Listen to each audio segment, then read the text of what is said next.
I remember you telling me, way back when Jonathan first joined us, Yes. that you were a big, huge fan of Wise Guy. Yes. So I'm going to have that segue into our opening here and talk about chasing down Jonathan Banks.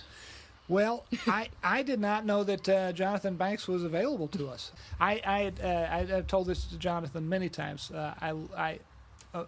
Wise Guy was like appointment viewing when I was in college. All of us, including Tom Schnauz, who works on the show, we used to get together. What night of the week was that? Wednesday night? Wise Guy was on? I can't. I can't remember what night of the week it was, but whatever night it was, we would all hang out and get together in the dorm room and watch Wise Guy. Jonathan was just absolutely fantastic on it.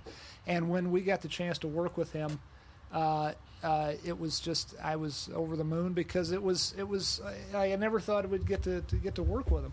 And so, having said that, I cannot, with all honesty, say that Mike, I was thinking of Jonathan when we first came up with the character of Mike, because I didn't know he would deign to do our little TV show. This is the way it really happened, kids. I still had to come in and read, and then they saw the film and they went, "Oh my God, that guy's still around, for Christ's sakes. We gotta hire him." But I didn't even know they were getting you in to read, to be honest. When we saw, basically, we have these amazing casting associates here in Los Angeles, Sharon Bialy and Sherry Thomas.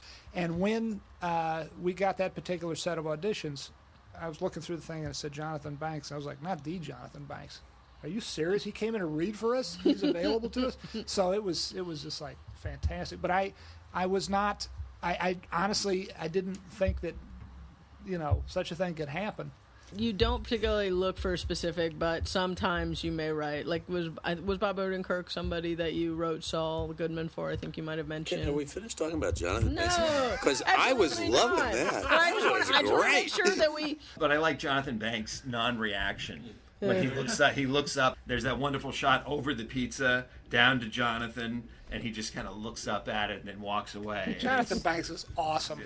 Big shout out to Jonathan Banks. Yeah. I want to talk to you, Jonathan, about the ear business. It looks like your ear is healed. Your ear is healed. It's the throat.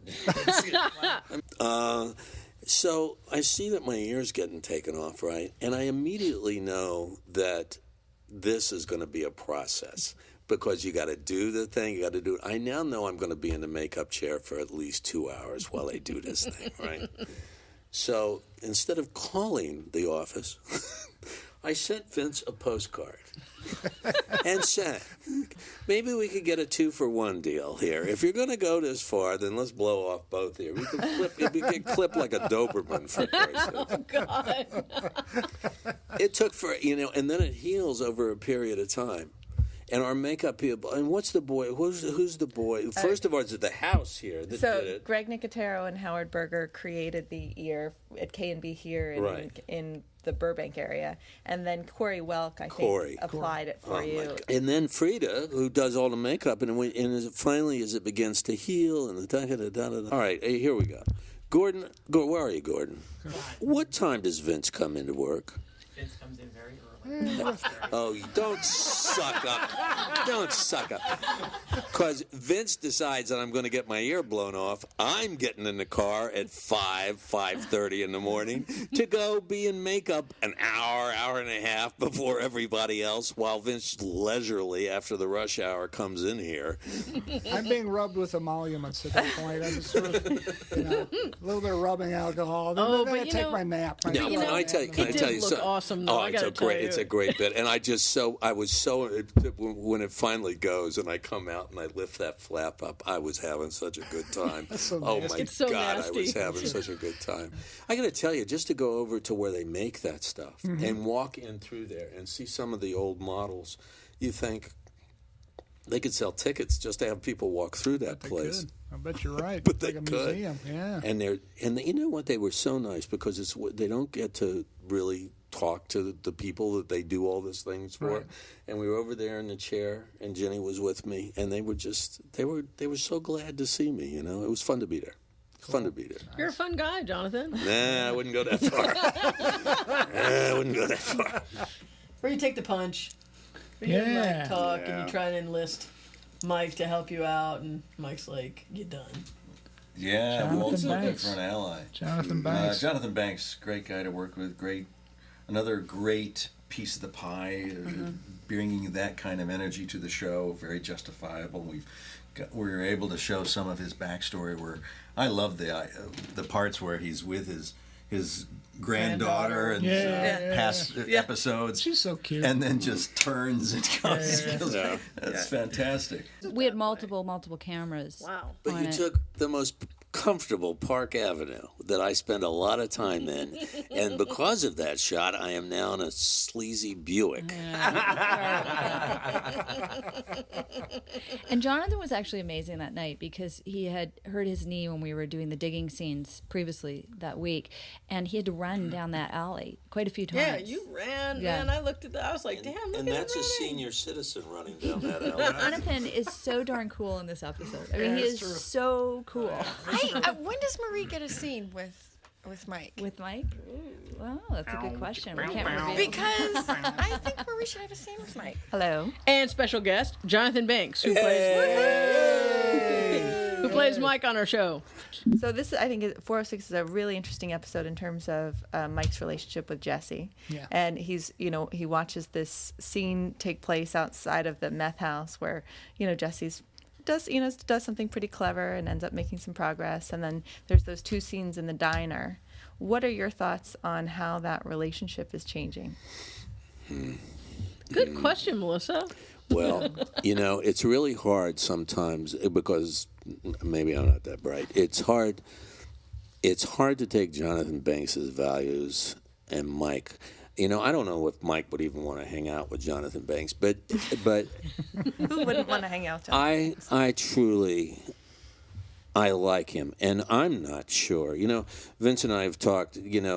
And you got to tell me an image of somebody. You say, this guy works by the hour. It's just I want to know when you were talking about the image of somebody that flies up, and I'll answer the question in a second. But an image of somebody out of your life, and obviously, he didn't have to be a killer, he didn't have to be this, but who was the image of that guy?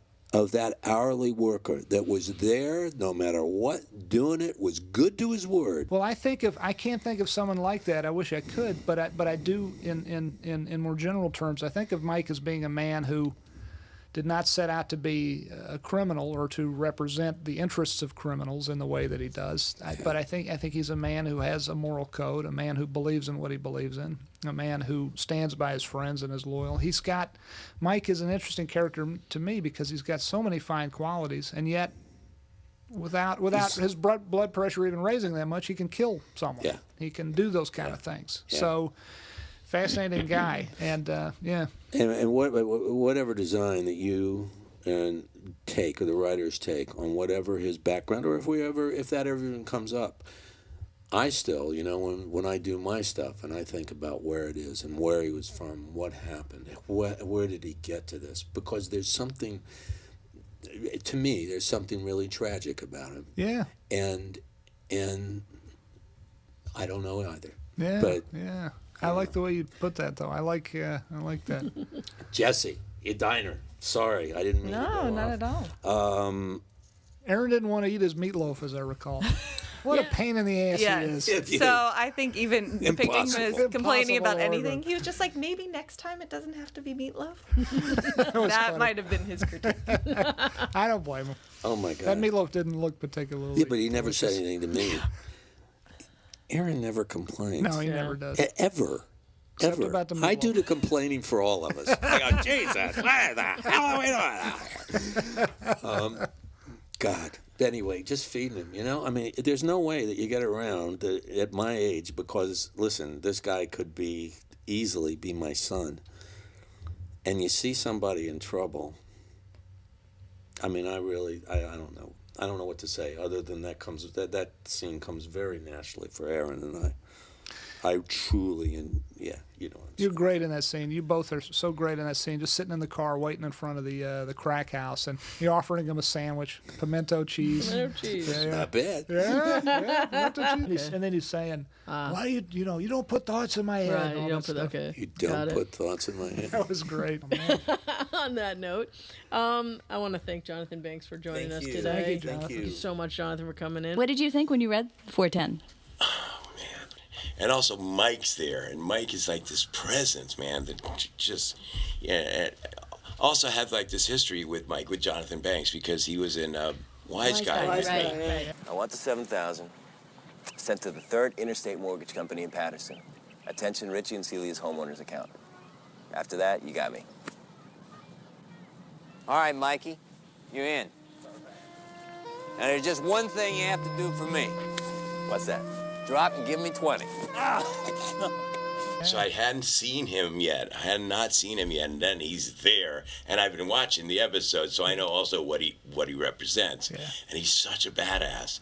So when he's looking at me, I'm always like uneasy, you know. So I have to like fucking Donnie Eladio. Really? Yeah, man. I didn't know that. Pull Donnie Eladio up from inside me because Mike makes me feel weird. He does. He creeps me out. He creeps me out because I know that he's dangerous. Wow. You know, because I saw him punch Walt in the face. And I did. You know, you can't tell any of that watching it. Awesome. No, I know. I really have to like psych myself up. Wow. You know. I love the relationship between Jesse and Mike that's been kind of blossoming, you know, and I mean, he cares for him, and obviously such a different way. From, Sort of a May-December kind of a thing. Yeah, exactly. So when you guys first got to the writer's room, I'm assuming that obviously this was one of the things. You're like, we're gonna kill, you know, Mike in the first date. When did we? I asked again. It all runs together in my head. When did we talk about that? It was right around while we were breaking. I seem to remember while we were breaking 3. Episode 3. Okay. Somewhere in there, we started talking about the idea of Mike dying from Walt's hand.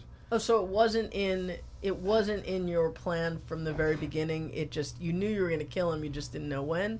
I think we all were. We were all hesitant. All the writers were hesitant to have Jonathan not be a part of the show anymore. Yeah. Just like we were hesitant last season with Giancarlo Esposito. I mean, these are two wonderful, wonderful men, excellent human beings, and wonderful, on a more selfish level, wonderful assets to the show. You don't want to cut off your nose to spite your face and get rid of people who are doing a great credit and benefit to your series, but it just felt right, you know. It just felt like, and Jonathan's character, Mike, is such a force to be reckoned with. Like, this is a guy who probably would, you know, Walt would come to have a problem with.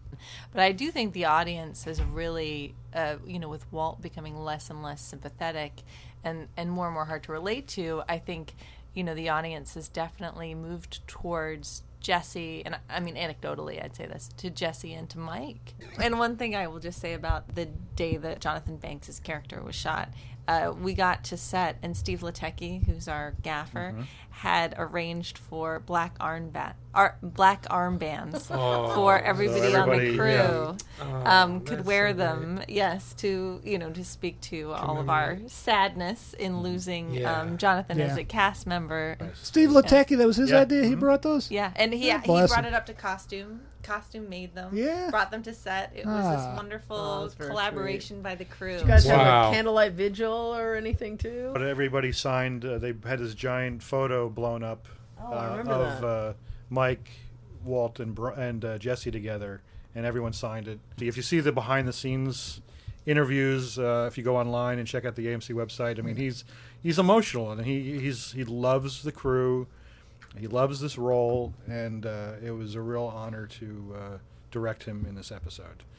And he's such a sweet guy. Even our first day of shooting, he just had to he was doing a read-through with Aaron about the scene where he says, "Take care of yourself, kid," and he had to get it together. You got verklempt. And it was, as your people say. It was really amazing to watch. It was a very sweet scene too. It was I got emotional a little bit. I remember when I read the outline for this, my heart absolutely went out, and it was so sad. I just thought it was one of the most sad things, and I must say that I'm glad that you did capture the emotion, because I felt so very sad. Okay. Well, that's Jonathan again. That was really sad. Yeah, I just was I know. I wish you were here because for a lot of reasons. With Jonathan, he said something about he wouldn't have done that. Yeah, he would never. He would not. He have didn't. left. Did he not want to play it that way, or He was very gracious. He wanted to do it the way we wanted to do it, but he just wanted known that he and even the character Mike would never have left his granddaughter alone in the park. but Like that. what would he have done though? I guess he would have been arrested. But He would have then- been picked up. Okay. But we also don't Yeah. know that he doesn't call Kaylee's mom Yeah, yeah, as I he's mean- walking away. Yeah. You know, like, I mean, he could be taking But you care can of see that. the pain, passing the family pain of on gypsies his or face. You know, something. he does not want. He knows to, this is probably the last time that he's ever going to see her. But also that that he's leaving her. That's Mm-hmm. that's horrible. It's so sad. It is. After people watch this episode, they're going to be really angry. Yeah, Well, we'll see. I agree. So, I think so. I do think there are a lot of Mike fans out there. Yeah. Oh, well, we're Mike fans. right. Well, Just it felt like it was. I'm a huge time. Mike fan. Oh yeah, but it just felt like it I was didn't time. want to kill him. And Jonathan Banks just did a stellar job playing this character, and we did not approach this lightly. We did not. Yeah, I was embark gonna ask upon you- this It was lightly. not an easy I was going to decision. ask you, Vince. When you knew about this, how did you go about telling Jonathan? In all seriousness. In all seriousness, it's funny you ask that. I was dreading it. I was dreading telling him. You guys were fighting over which episode was going to actually It was get to kill Mike, right? it was not- almost in 508. I mean, it was Well- back and forth for a long time, and we really spent a long time breaking both those episodes. Well, we wanted you want your biggest dramatic moments as late in your story as possible, and story by story I mean in this case the arc of 8 episodes. You figure you could put your biggest stuff last, and we very much thought Mike would pass away in episode 8, but it turns out we got big stuff coming in episode 8,